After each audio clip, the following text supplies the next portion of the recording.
مولانا محمد موسیٰ خان صاحب لاہور والے نے مجھے لکھا کہ میرے نام کے ساتھ خان نہ کہے، میں اس کو تنابز بالالقاب سمجھتا ہوں۔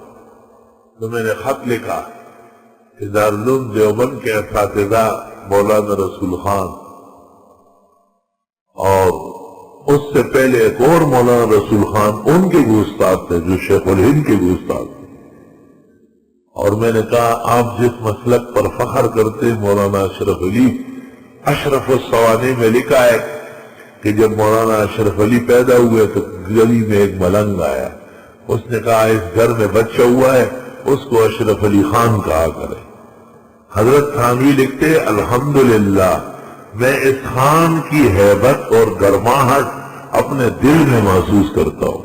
اشرف الصوانی صفحہ 5۔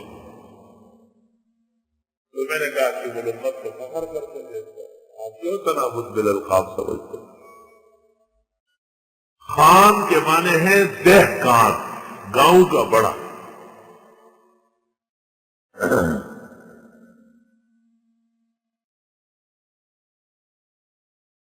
وَلَا تَنَابَزُوا بِالْأَلْقَابِ۔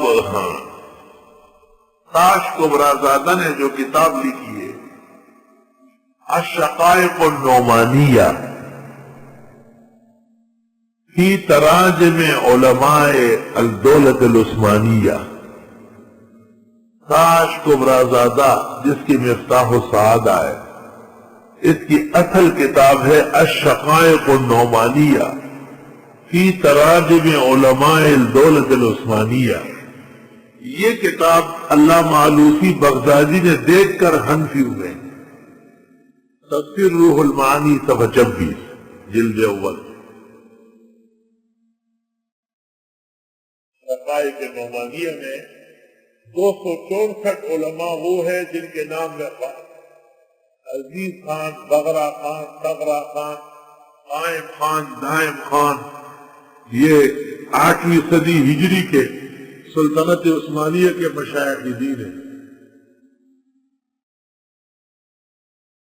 الشقائق النعمانیہ فی تراجم الدولت العثمانیہ، الحمدللہ اس عاجز اور فقیر کو نسخہ مل گیا اور پڑھ لیا پورا۔ تاج کبرازادہ کا یہ وہ کتاب ہے جسے دیکھ کر آلوسی لکھتے ہیں اس کتاب کے دیکھنے کے بعد میں شافی نہیں رہ سکتا۔